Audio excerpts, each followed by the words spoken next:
Hello and welcome to 7 Days to Die Alpha 18. In this video I'll be talking about the different skill trees and my experience of trying to play the game whilst only investing points in one tree. I've now played through to at least mid-game for every single skill tree, and in each case I chose warrior difficulty, but other than that, and setting movement speed to jog, I used default settings for everything else. This idea that you could pick a character class and invest only in that class as represented by one of the skill trees was much heralded by the fun pimps with the introduction of Alpha 18. They even went as far as reducing the default level of progression, arguing that a player focusing on one tree could become very powerful with a relatively small number of skill points. But is this actually true, and is it a practical or indeed a fun way to play? In what follows, I'll attempt to answer this and also to rate each of the skill trees. Now, obviously, this is just my opinion, and you may have a different perspective. Note also that my ratings might have been different if I had chosen a lower skill setting, difficulty setting that is, or if I'd allowed myself to put even a small number of points in key out of tree skills. I also want to talk about inconsistencies in the skills of each class and how I think they could be rebalanced to make each one more viable and self-contained. So here are the skill trees and their perks as things stand in 18.4. First off, the perception tree. Now, I like to think of this as a sort of soldier sniper class, and the main firearm skill involves the hunting and sniper rifle. The second skill tree is strength, and I think of this as being the builder, miner, farmer character. A player investing here is going to gather a lot of resources relatively fast and will likely be focused on base building and defense. Next we have the fortitude tree. In my mind, this character is a tough as nails biker who goes toe to toe with hordes of zombies. This character can dish out and take a ton of damage. Then we have agility. I think of this as perhaps an athlete, like the football player zombies, maybe the one that got away when the rest of his teammates got turned. And then finally we have intellect, which is the scientist or engineer class. Perhaps he was working for one of the big corporations who were experimenting with a new virus before it got out and turned the world upside down. So to begin with, let's look at these classes and their strengths and weaknesses. I'll start with the class that is ultimately the easiest to play and strongest in my opinion.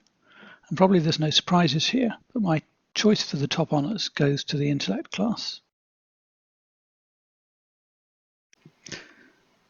Playing this class can be hard for the first few days. The main ranged weapon skill is turret syndrome, but you can't even start to invest points until level 6. What's more, both turrets and stun battles require that you find completed weapons or parts, so there's no entry-level weapon. And this means that you're going to be stuck using weapons with no skill point bonuses for quite a while. Offset against this, though, are skills like Daring Adventure and Better Barter. The first of these was a huge deal in the early days of Alpha 18, as even a single point gave you an extra choice of quest rewards, and this choice was always an ammo stack. Even now, Daring Adventure and Better Barter combined mean that you'll probably advance much faster in terms of the quality of your tools or weapons, which offsets the fact that you can't put points into specific weapon trees. The next advantage of this tree is that you'll probably have access to a vehicle, a bike at least, after only a couple of days, and will in all probability have at least a forge and a workbench well before the first horde. Ultimately, this is my biggest criticism of the balance of classes in Alpha 18. Basically, most of the best skills to really help you advance are in the intellect tree. Now, some pimps might argue that you don't need to spend skill points to get a vehicle or forge, for example. You can pick up books by looting or buy them from the trader. Ultimately, this may be true, but in practice it's painful and depends on luck. In particular, each of the vehicles requires 2 blueprint books. Buying from the trader completed vehicles or parts costs thousands and thousands of dukes. And without getting a vehicle to get around, or a lot of luck, you'll be restricted to dealing with only one trader for quite a long time. To give you an example, none of my single skill tree builds managed to get a motor vehicle until well after the second Horde night. And for my agility build, I was stuck on foot till past day 21. And even then, I didn't have even access to a working forge. Now, once you develop turret syndrome, the intellect build becomes pretty powerful, as 2 maxed out turrets with mods lay down enough firepower to shred most groups of zombies in seconds.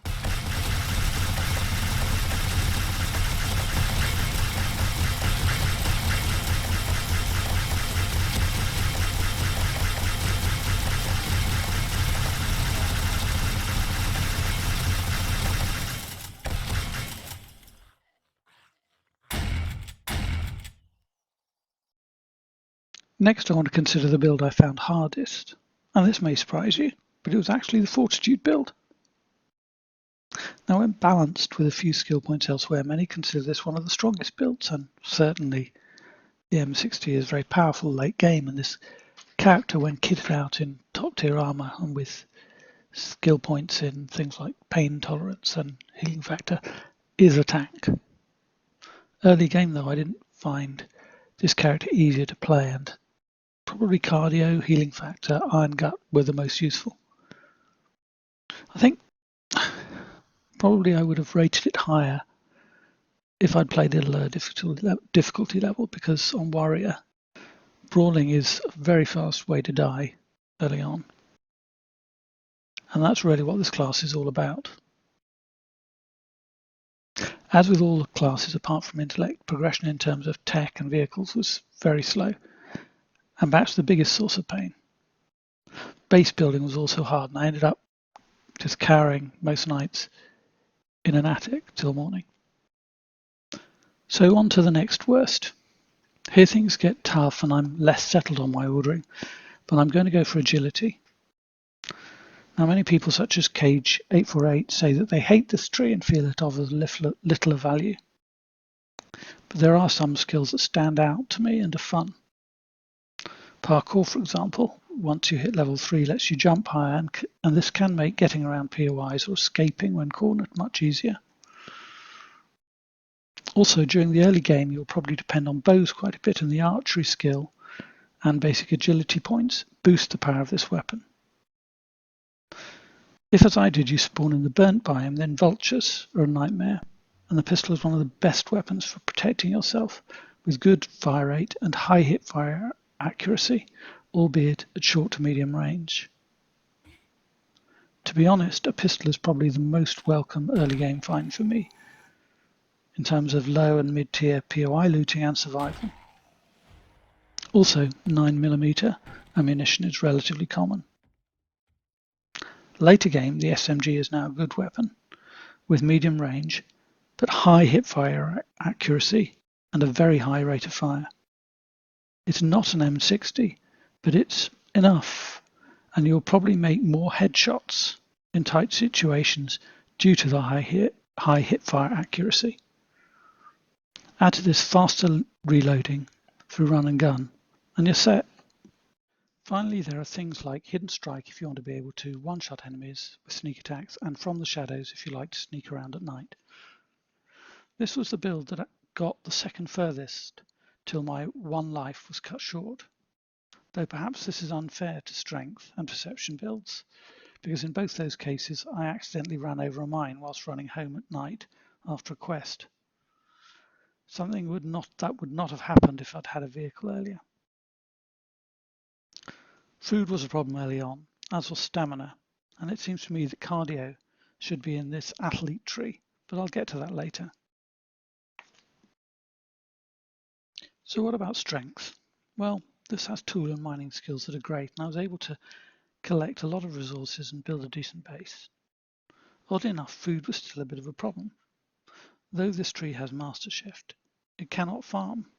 Another anachronism, my builder miner character can cook but can't grow food, whereas my biker has green fingers and can grow stuff, but can't so much as fry up eggs and bacon. Finally, the perception tree. Well, this is a tree that in unrestricted play on insane difficulty, I usually invest points in early on. Why? Well, lucky looter. A couple of points here and you make those early buried treasure quests easy, and you're also more likely to find a decent pistol and other stronger weapons and tools early on. Salvage helps with resource gathering mid-game, and though they're slow to fire and aim, rifles do provide high single shot damage. Just don't get caught in a crowd and expect to emerge unscathed. With the right base design and later with armor piercing ammunition, it's quite possible to progress through to late game in this build, albeit that you will have to play to the class's strengths. I still find though that some of the skills just don't seem right and balanced. And as with the others, apart from intellect, transport and food are tricky early on. So now let's consider how even with the current skills, I think the trees could be rebalanced to make each class more viable given a particular playstyle. Perhaps the biggest issue is transport. Every build other than intellect is likely to leave you stuck on foot for 10 or 20 hours of gameplay, and that's just irritating. Seems to me that various character classes fit with a particular vehicle, and perhaps each class should get the ability to build at least one vehicle gated on a skill point level.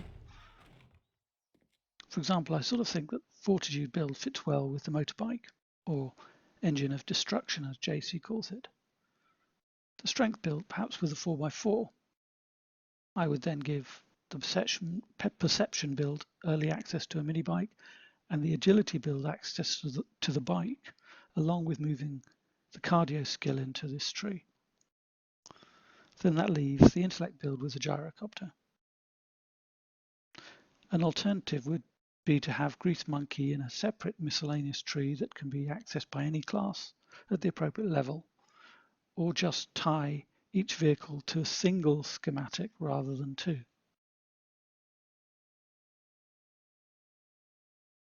Now I want to look at a few other inconsistencies. As mentioned earlier, the builder or miner character can cook but not farm.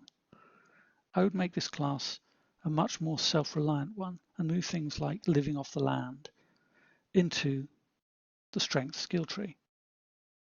There's a similar problem when it comes to processing resources, in that this class is good at collecting them. But what good is that if you don't have a forge? Hence I would move advanced engineering from the intellect tree to the strength tree. And this class would then be the clear winner for players who want to focus on base building and being independent. The melee skill for the agility tree focuses on knives, but I think this would fit much better in the soldier or sniper class, along with the archery skill, which is in essence a stealth ranged weapon like the rifle. Conversely, why is the javelin skill in the soldier tree? This surely would better fit to the agility or athlete character. Cardio, as previously mentioned, I would move into agility, as it makes no sense that my athlete is continually out of breath. The Fortitude biker character is a melee brawler, and so I think I'd move clubs and the baseball bat into this skill tree and leave the strength tree to rely on the sledgehammer, which is basically a general purpose tool for its melee needs. Having Daring Adventurer and Better Barter in the same tree is also too strong. So I think I'd like to move the former into the agility tree or possibly into the perception tree, in which case I would then move Lucky Looter into the agility tree. This means that intelligence has Better Barter and perception and agility have one each of Daring Adventurer and Lucky Looter to help them progress in terms of item quality. Strength will be better at resource gathering and have better tools, while Fortitude is more able to rush quickly through POIs. So they're a bit less dependent early game on loot quality and quest rewards than the Trader. Flurry of Blows I would also move into Fortitude, as it would benefit the Brawler gameplay style, but it's less relevant to the Spear skill that I've now moved to the Agility tree. To make up for all that it's lost, I would give the Intelligence tree both the Demolition and Lockpicking skills. Then, with a few other minor balancing changes, we end up with the following revised skill trees, each of which has 9 perks.